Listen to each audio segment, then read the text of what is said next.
Trump's announcement. We will, of course, bring you all the updates from China as they respond to this and whether we get a confirmation of this deal and the trade ramifications. But we move now to the Middle East, and sanctions targeting Israeli ministers Itamar Ben-Gvir and Bezalel Smotrich have been imposed by the United Kingdom, Australia, Canada and Norway, citing their expansionist rhetoric and conduct during the Gaza war. Ben-Gvir reacted to Britain's decision.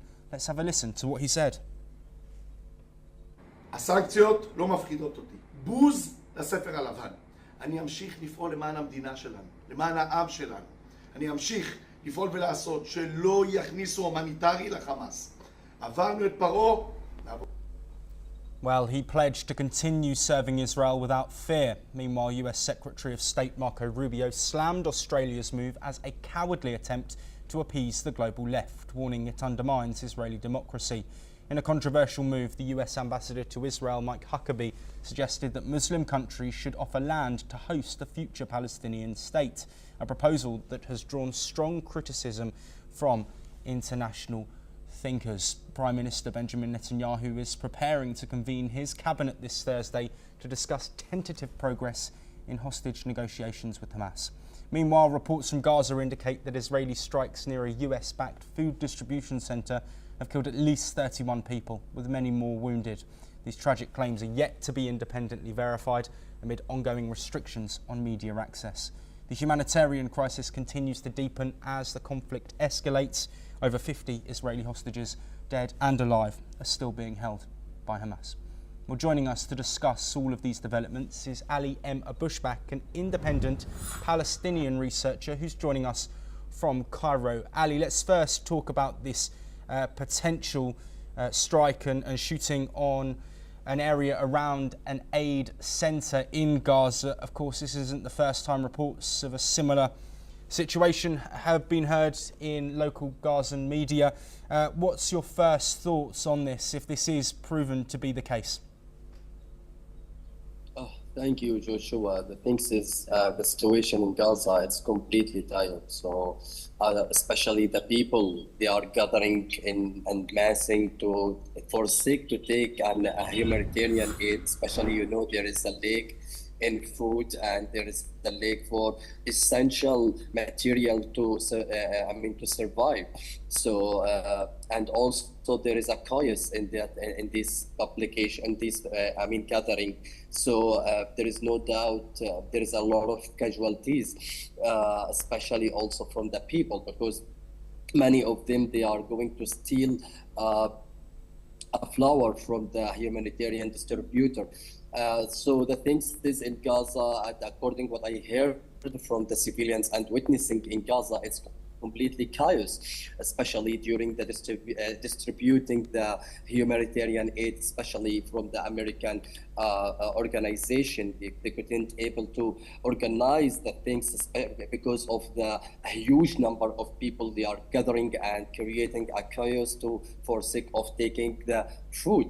So in my opinion, what is happening is a famine revolution in Gaza, because the people for past around 3 months, they are suffering from the starvation, suffering from the famine. And this is a normal thing. And also, we are not talking about the Israelis' attack in that in a humanitarian gathering, but also there is a Palestinian. They are killing each other, unfortunately, for sake of taking a single piece of food. So what is happening? It's behind our imagination. What is happening on the ground? We can't imagine, especially that situation. It's escalating, and there is no solution, and there is no glamorous hope for Palestinians. Everyone was expecting it during the holidays. For Muslim, there is a temporary truce, but unfortunately no one, it's not success the effort to reach for truce. Especially, you know that these people are, since past around 5-6 months, they are suffering from the Israelis' bombardment, suffering from the Israelis' airstrike, continuous and Israeli invasion of the area. Yes, Ali, we are running shorter on time, but a couple of quick questions. Let's look at the US response to these sanctions that the United Kingdom, Canada, Australia and Norway have placed on two Israeli ministers. Is there a clear rift now amongst some Western nations? It's those that support the humanitarian situation and condemning Israel versus the US, who are standing by Israel and all of their actions. Well, Joshua, we are witnessing unrepresenting relationship between Israel and Western country. For 1 month, Western country was, they were warning Israel and threatening Israel that they are going to impose the sanction if Israel still violating the human rights in this area in Palestine, despite what is happening with regard with regard Itamar Ben-Gvir and Smotrich, but it's unrepresenting things.